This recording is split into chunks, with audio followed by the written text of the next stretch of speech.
This podcast is brought to you by Penji. Penji is a creative subscription service that gives you access to pre-vetted, agency-trained creatives from all over the world. From graphic design to illustrations to social media management and web development, it's all included for one monthly price. It's time to say goodbye to the hassle of searching for top-notch creative talent. With Penji, you get quality and consistency delivered right to your inbox every day, carefully crafted for you by humans. So meet your new creative team today. Head over to penji.co for more and enter the coupon code located within the podcast show notes.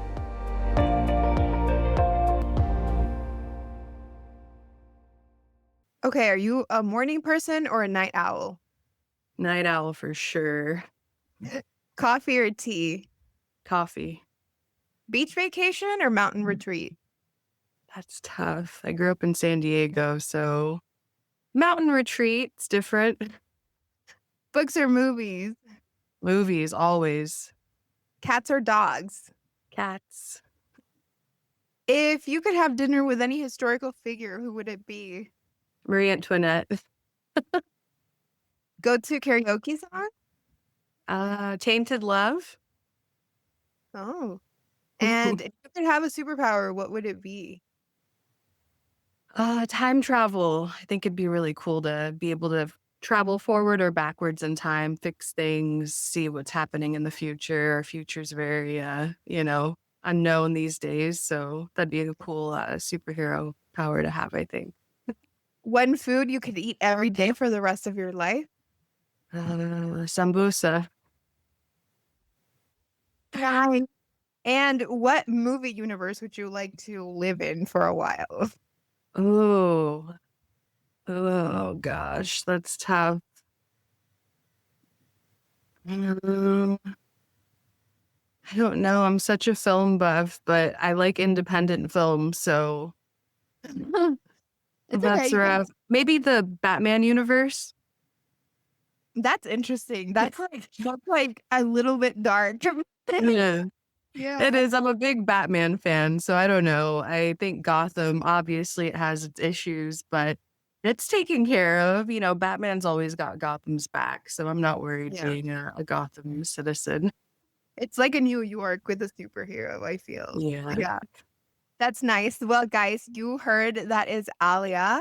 She is our guest today, and you guys know the drill. Welcome to Fully Managed. This is where we discuss marketing and business tips to help assist you in your business journeys. And I'm your host, Daniela, and I'm Penji's partnership coordinator.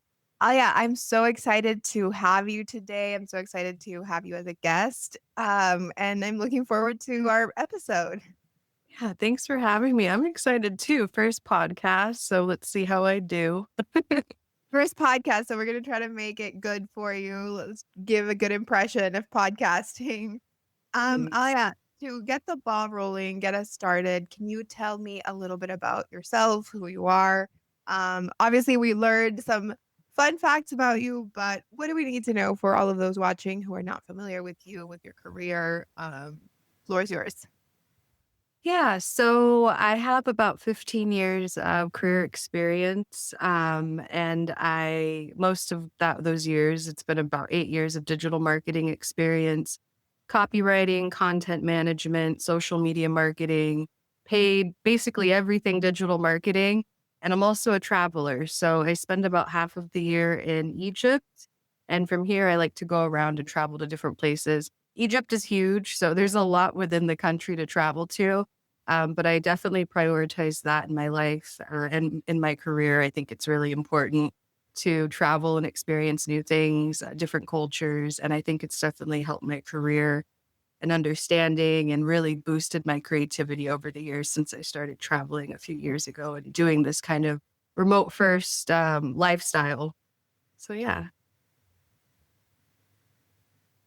That's incredible. So you travel a lot. I'm curious to how that is able to be balanced with work. I've traveled a lot in my life, but I always have done it in a vacation setting. I usually never work while I'm traveling. I feel like it's so hard. Is it easy for you to balance that? It is. I'm really grateful and lucky that I've been able to kind of maintain an asynchronous work schedule. So they don't necessarily need me on at, US hours while I'm abroad. But even so, Egypt, it's a big nightlife country. So I'm able to maintain working at night also. It's kind of comes alive at night. But I found that if you just stay organized and, stay up to date with your deadlines, meet your deadlines, and have a very good working VPN, I use ExpressVPN. That definitely helps me when I'm abroad, stay organized and get my work done efficiently. Very interesting. Yeah, no, and you've also been sort of had a career already for quite a long time. So has it always been like that with the remote work and traveling, or do you think it sort of got bigger once COVID started? Because I feel like post-COVID, remote work has just been so much more popular. Oh yeah, it was definitely since COVID. Up until then, I had been working exclusively on site. I started in the hospitality industry, working at a hotel. And for 7 years, I did that. It was just, guest services, sales, reservations, that kind of thing. And then I pivoted to digital marketing for the hotel specifically. And that was like peak COVID. So it was it was a big challenge working for hotel companies in San Diego during COVID, marketing, trying to market that. So I got my start on site and then I pivoted to remote work and I really love it. I miss, kind of the office culture in some ways. Some of it's not so great, but the majority of my coworkers I've had in office settings have always been really lovely. But I've been fortunate enough to work in companies where they really prioritize that remote camaraderie. It's a remote setting. And so we do like trivia and, weekly like Wednesday icebreakers, hot takes, things like that. And I get to lead that initiative at the current company I'm at, Camber Creative. So it's fun when companies prioritize that when you're working remote and asynchronous, trying to keep the team together. Yeah, I've done like fully in-person work, and now my job is fully remote here at Penji. I do it fully remote. And I feel the differences. And like you said, I definitely think I like working remote because it's more comfortable for you as an individual for sure. But like you said, I think the social aspect of it is kind of gone because yeah, the interactions with your coworkers are a lot less. But yeah, like you said, it's important when your workplace is able to sort of still kind of foster that environment for you to get along with people. Um, and for me, I think the perfect like job for me probably would be like half half work, like half remote, like sometimes the office, like hybrid. Yeah. It's like, Yeah. sometimes it's nice to go to work and like talk to the people that you're working with, but yeah, most of the time it's more convenient to just be at your home. Definitely. It gives you more of a work-life balance. It saves you on the commute, but I Yeah. definitely understand wanting a more hybrid, having that human contact is important for all of us. I've definitely learned that in my travels. It's the people that make it really special and learning about the cultures and different perspectives. So that also relates into working in an office as well, for sure. Yeah, no, we are social creatures, so we do definitely need that interaction. Now, yeah, I wanted to ask you about your career with digital marketing. So I think it's so interesting that you pivoted to digital marketing in 2020 with hotel industries. Because how did that even work? I mean, were you promoting like, oh, this is your hotel for quarantine? I don't even know how you would sort of. I mean, you mentioned it was challenging, but I'm curious to hear more about the challenges that happened to like because now you're fully working with digital marketing. So I'm Yeah. assuming that you were successful enough to keep doing it up to this point. And I think I just like am curious to hear your perspective on it. I also have the opinion that digital marketing kind of changed post COVID. Like the pandemic started and a lot of it, the marketing strategies moved to being fully online. I mean, before they were already online, like in 2019 and everything, but I think that COVID really just kind of solidified that. and Yeah. digital marketing became so much more relevant. So I'm just curious to hear from you and, in an industry that was obviously struggling during the pandemic, Yeah. how that experience was. Yeah, so I started in digital marketing in 2017, so I didn't dive right in COVID, but still as a junior, digital marketer, that was a lot to take on, and I was managing 8 hotels plus the ancillary outlets like F&B, concerts, lounge, weddings, sales, all of it was kind of in my domain for social media marketing specifically, although I was doing digital marketing as a whole and working with other team members and coordinating campaign initiatives. Um, but yeah, COVID definitely changed digital marketing. It really kind of put an emphasis that you don't have to market in person. Gone are the days where we do brochures and I guess that's still a thing, magazine, adverts and things like that. But who really buys magazines these days? I don't know. I feel like a lot of marketing is exclusively online and social media has really spearheaded that effort. Reels and social commerce is coming up. AI is huge right now. But yeah, it's been an interesting journey. I'm really grateful that I kind of pivoted into hospitality digital marketing and got to market from a guest perspective, understanding, for 7 years where the guests are coming from, what they want to see, and being able to relay that into the marketing I was doing. There were, of course, several challenges with marketing during COVID specifically. Things would change one day to the next.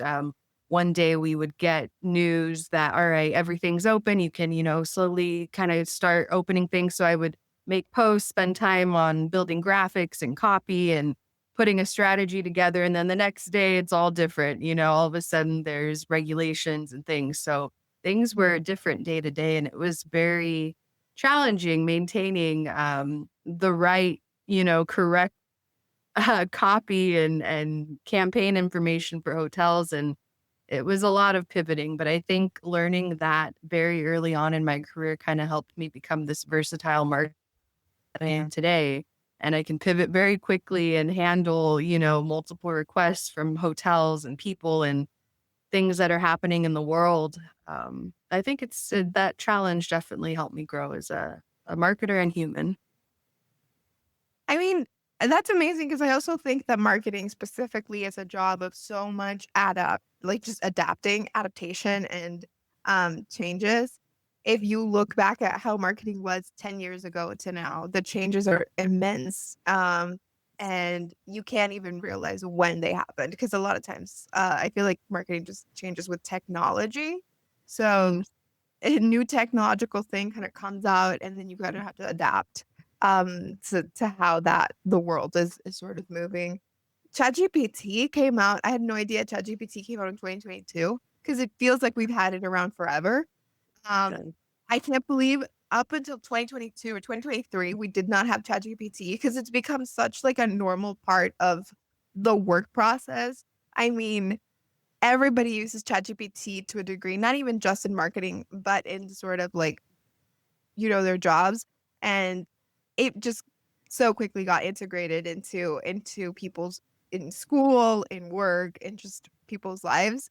Yeah. And we didn't even realize it, right? And like gone are the days when you have to redact everything with Yeah. ChatGPT, I think, and like all of these other AI bots like Gemini and all of these things. I mean, it's a huge change. So I think being able to adapt to stuff like that is probably one of the biggest things in successful marketing.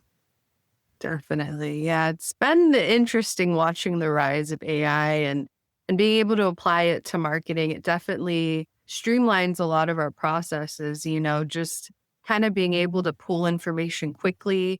Sometimes I feel like I'm not using my brain power efficiently, instead of spending an hour researching things or topics, it's very easy to just plug in what you want to Chat GPT to get all of the resources to be able to write a blog or to be able to, come up with a campaign, but it's a useful resource for sure. Um, I try to balance how often I use it just because I don't want to lose my brain power.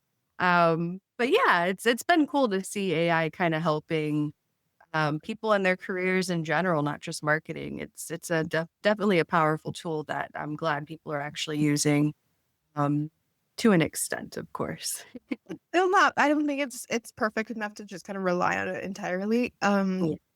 ChatGPT still kind of it'll write some wacky stuff from time to time. Uh, Yes. you still need the human brain to kind of like be like, maybe this is a little weird. Um, but I wanted to ask you more within, digital marketing. I know that at Camber you are kind of more focused on growth, right? Like you do the growth strategy for them. Um, what is the main responsibility that you have with that, or kind of like the biggest focus that you are doing for growth? I think a lot of companies and a lot of our listeners are interested in that, but it's hard to kind of pinpoint where the focus should be at. Yeah. So growth kind of covers like the brand marketing as well as the lead generation and business development. So, what I'm focused on is maintaining the brand story that's on social media, the blogs, email marketing. So, I'm in charge of that aspect at Camper, as well as generating leads to come in and hire us to build applications and websites and things like that.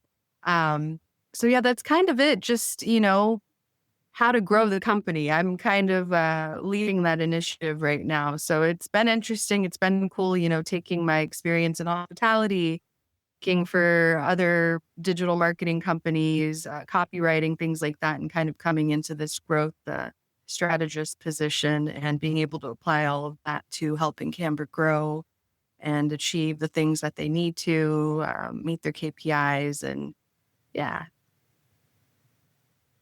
So a lot of our listeners are kind of new to marketing. We have a lot of people who are business owners who are not necessarily very well versed with marketing, but they have to be because they're business owners. Um, to that, I think a lot of the questions are regarding precisely that, which is having a cohesive brand, storytelling, keeping that cohesiveness within all of the promotional material that you make, et cetera, et cetera. With your experience, what do you think is your advice for someone who is kind of getting started with that? They're dipping their toes, they're not sure how exactly to do this, and probably don't have a lot of knowledge or experience as well. I would say understand who you are, what your brand is, and once you know and you know what your goals are, it's pretty simple to build a strategy. Um, just a lot of companies I find they don't understand who they are and who they're marketing to exactly, so they kind of just fly with the wind and don't put a whole lot of thought into their marketing strategy or campaigns.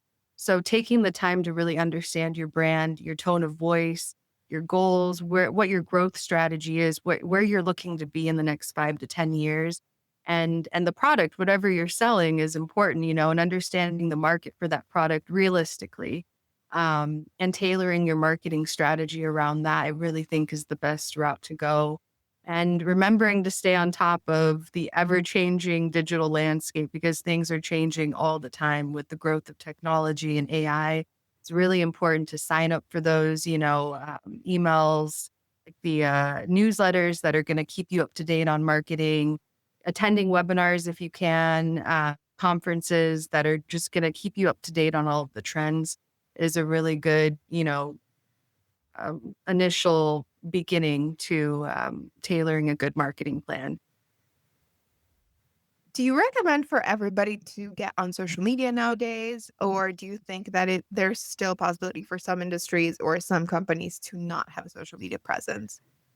Oh, social media is king, queen. That's just how it is. And I know as much as some companies may want to avoid that, it's really hard. People's attention spans these days are very small.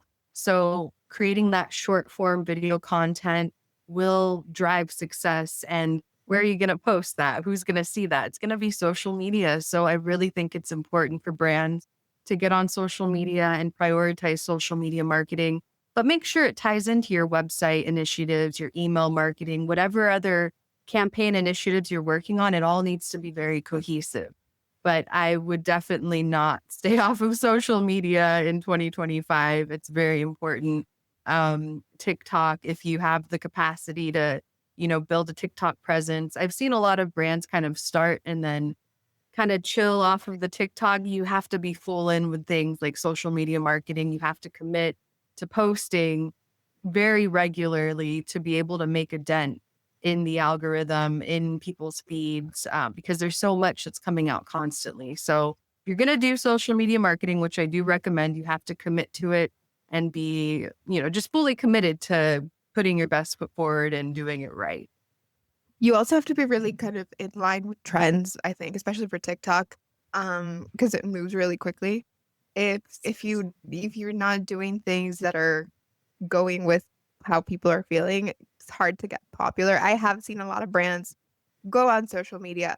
I think what is interesting to me is that brands on TikTok are very different than what I see them like the kind of attitude that I see of brands on TikTok is so different than what I see on Instagram or Facebook or Twitter or X now. I mean, it's the TikTok presence is very whimsical and kind of youth oriented, right? Like they always have like those young people working at this company and they're always having fun and making TikToks and joking around and and they're doing trends and stuff like that. And move over to a brand's Instagram page and they might still have some of that whimsical stuff, but it's mostly just promotional things. It's a lot more serious, even though Instagram also has reels. So I think it's a really sort of interesting thing that people I'm assuming that you have to be aware of how kind of like brands are showing up in every different platform. Yeah, definitely. I mean, you have to think about the users that are on these different platforms. On LinkedIn and Facebook, you're looking at a little older, so you have to tailor your content to that specific user group. Instagram, maybe millennials are kind of using it more. I love Instagram. I'm turning 32 in a few weeks, and I'm still on Instagram more than I am any other platform. And TikTok, of course, is like a younger generation, Gen Z. My little sister, who's 16, is all on TikTok. So you have to tailor your message across these different platforms and make sure that you're speaking to the right audience, for sure. Because, yeah, it's all very different across the platforms. Absolutely. Interesting because it is very different, even though I feel like with the growth of social media, we always see a platform kind of stealing stuff from the other that becomes successful. Like Instagram stole the stories from Snapchat. And then all the other platforms have been trying to steal this short form video thing from TikTok. But even with kind of that copying aspect that you see, there's still a different presence online. So I think something that's important is just kind of know your audience, right? If your audience is Gen Z, maybe you will want to be very much on TikTok. Yes. No, for sure. That's the thing. You have to think about your product, what you're selling, and where it's going to be the most successful when you're marketing on social media. Absolutely. That's not to say that, a product that's maybe tailored towards an older generation should just not be on TikTok, but you're going to have to market a certain way, and kind of, have fun with it. Just be a little more loose about what you're doing and maintain a presence. That's the most important thing, I think, is maintaining your presence across platforms as best as you can. Yeah, for sure. I think just kind of being there is important. Um, I think what's really interesting and something that I wanted to ask you about is um, I feel like newer generations are a little bit more privy to marketing tactics, marketing methods. I've noticed that a lot of really young people know what SEO is. A lot of them know stuff like what lead generation is. I didn't learn these type of terms until I started working in marketing. Or like evergreen content. I see people who are super young using these terms to give each other advice to become influencers, right? I also see people talking about marketing strategies online a lot. And they're talking about like products that, like this person has an affiliate code. So like they're actually promoting this secretly. Or like, that discussion is happening online all the time with the younger generations. And what to me is insane is that we are getting with this new generation a much more demanding audience in terms of transparency, in terms of, being honest with what you're promoting, with being real about what your product is like, with all of this stuff. And I think that's kind of changing the marketing game because it's demanding for brands to be more transparent, even though I think a lot of times people or brands don't want that transparency necessarily. What's your take on all of that? Because I feel like before, I think millennials were kind of like that, but I think Gen Z has really solidified it.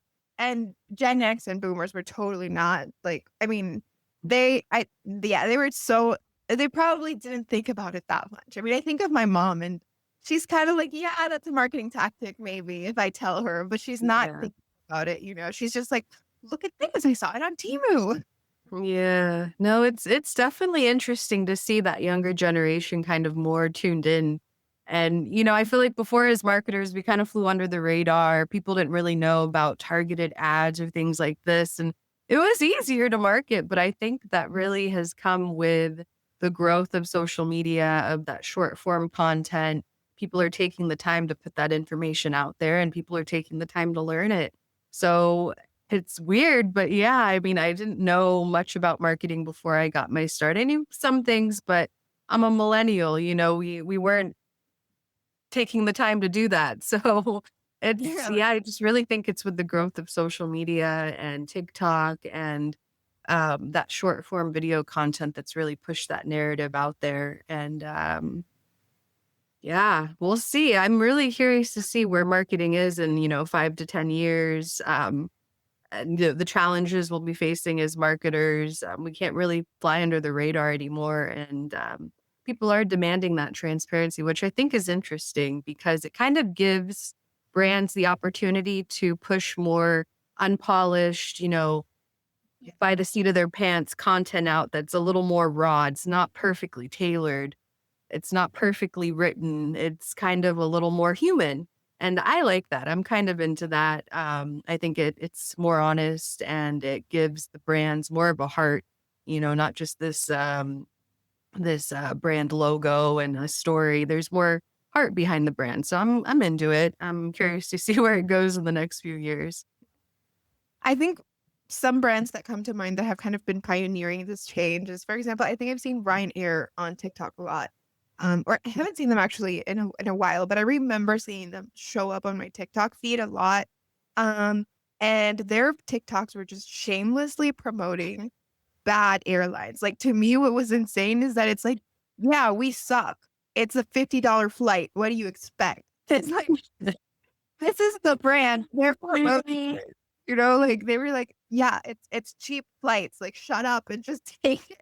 Or they were saying like, I was charging you $20 for a flight, but $700 for a bag, and then it's like a mischievous laugh in the back, and then it's like, Yeah. it was like this kind of shameless promotion of like, we are a bad airline. You know what you're getting, and I was like, Yeah. that's the brand image that they want. Which Yeah. Yeah.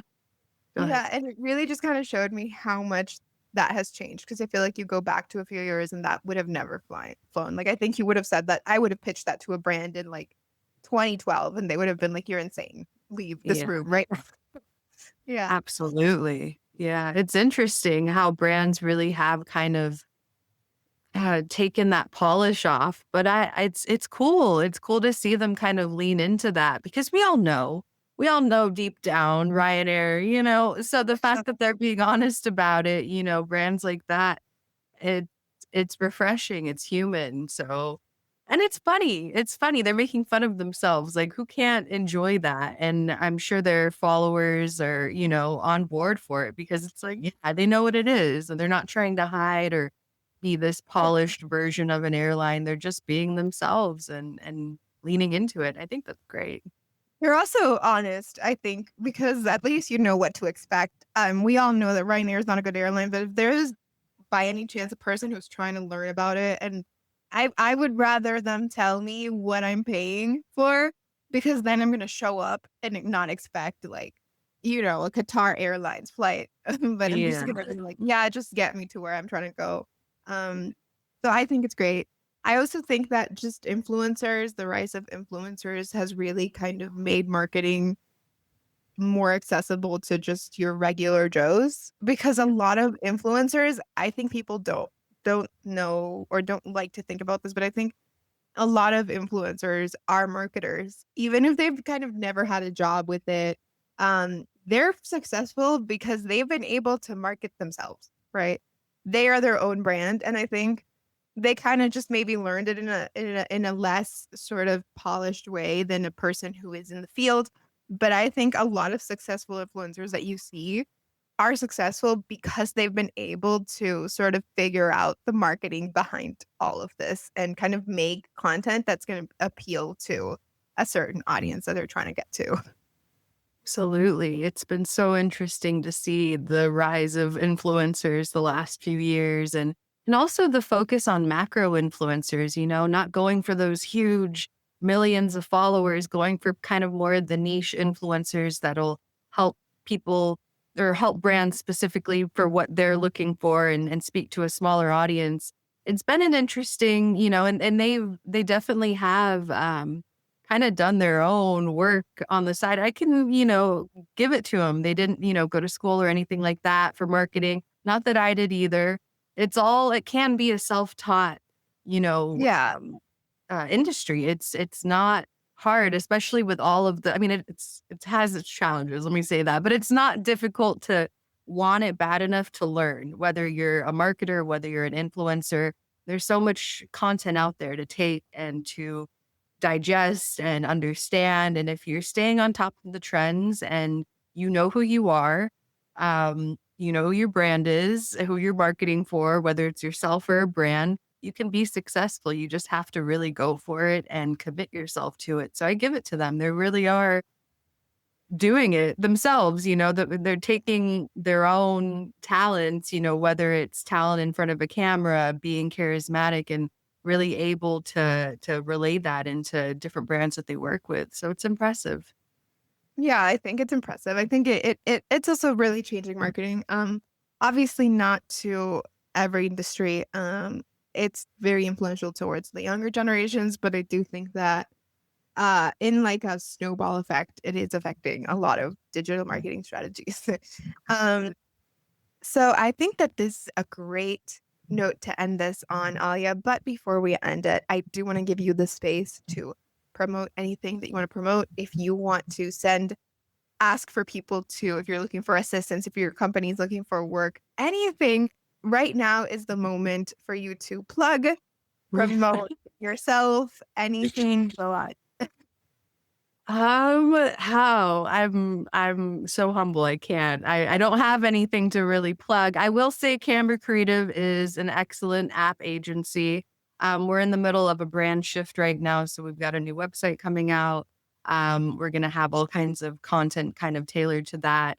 If you're looking for an amazing app to be built, whether you're, a startup, bootstrapping entrepreneur, however, whatever category you fall into, Camber makes amazing apps. They've done a lot of successful business with companies like Stripe, Advent Health, companies like that across the board, To Eat List, things like this. So it's a great app company. And I would say, other than that, if you're a marketer and you're just getting your start, if you're a brand, you don't know where to begin, trust the process, believe in yourself, learn who you are, who you're marketing to, your brand, and don't give up. Marketing can kind of seem scary, but it's really not. And you can, learn it. It's not that difficult to kind of take the reins and teach yourself everything you need to know.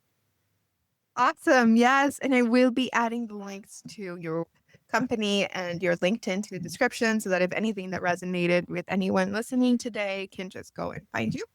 And thank you so much, Aliya, for being a part of the podcast today. It was so fun to have you.